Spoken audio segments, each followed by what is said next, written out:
George. Hey, so what do you think? Starbucks just announced today. What do I think? Yeah, what do you think?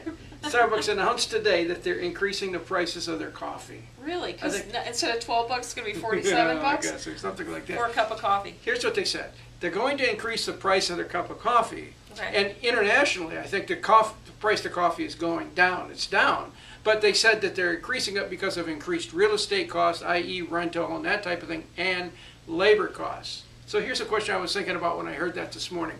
How cool would it be for you and us to be in a business that every time we experience a rate increase, whatever that cost increase might be, that we could take our prices and up them to that degree? Wouldn't that be cool? I mean, hey, listen, I'm working on a 65% initial margin. Not a bad deal, and I always maintain that, regardless of what happens. So you can't do that.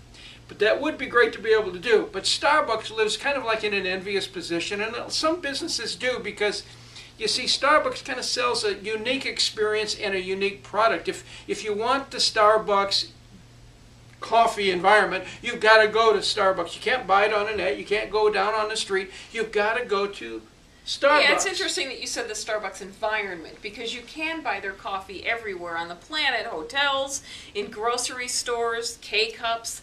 But the difference is you can't get it the same way you can get it when you're sitting in a Starbucks surrounded by the music and the baristas and all the cool stuff that goes on there.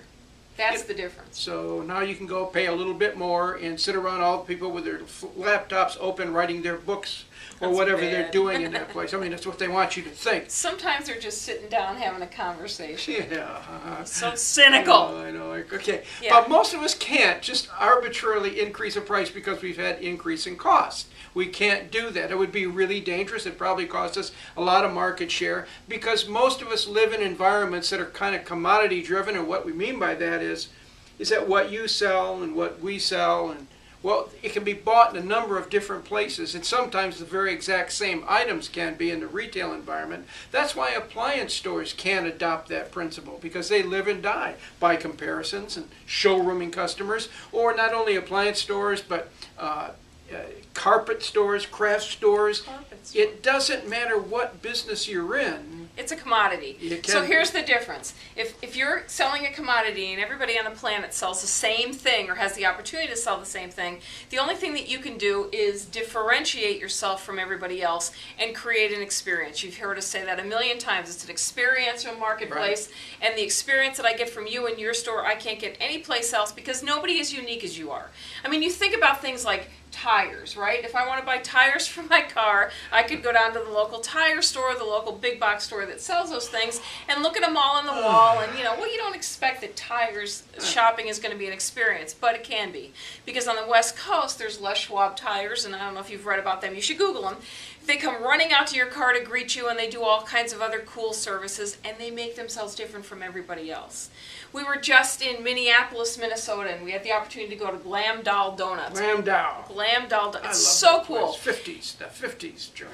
I think 40s, maybe 40s and 50s, but there's pinups all over the wall, and couches, and these wonderful donuts that are different from the things that you can get anyplace else. All this love and care goes into them, and it's an experience to eat them, but they have great names and great products, and it's different from everybody else that sells donuts.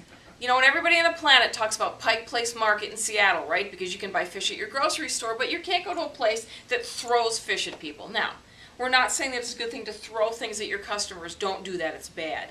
But look at your business from an experience point of view. If you sell the same thing that everybody else does, how can you sell it in your store to make yourself stand out, different, unique from everybody else? If throwing fish creates crowds, maybe throwing product would create. Would create a crowd. Not good. Don't do it. It's a bad thing. Good. See, you can't do some of the things that those people in very specialized products can do and get away with it, because it's not.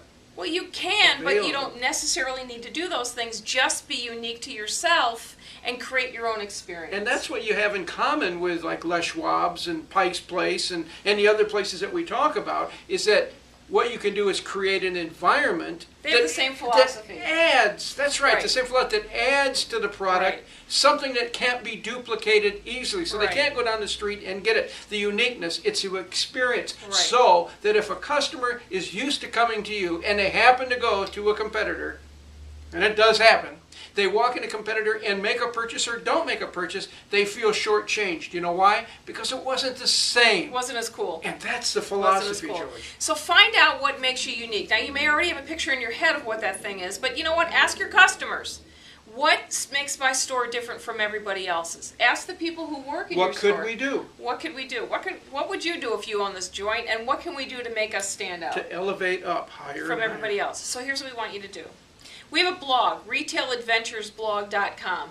We're going to put a post on there about what makes you unique, and we want you to go to our blog and list on there what makes you unique. This is going to be cool. If you want to send us photos to info@KIZERandBENDER.com. You'll see a link underneath this video. We want to hear your stories. What makes you unique? What makes you fresh? What makes you stand out? And what makes your customers feel cheated when they go someplace else to buy what you sell? We need your stories. And if you're doing something and you can't figure out what to do and you don't want to admit it to you, so you want to stay anonymous, not to worry. You We're can not be going to show incognito. names. But here's the thing. Even though we don't share names, what we'll do is put problems on the blog that people will see and answer. Someone might come back and say, I had exactly the same problem. Here's exactly what I did, and save you months and years of trial and error. Oh, and, so what and help you're refine saying it. is, this is a problem I had, this is how I fixed it by being unique. Share your stories with us, we want to hear them.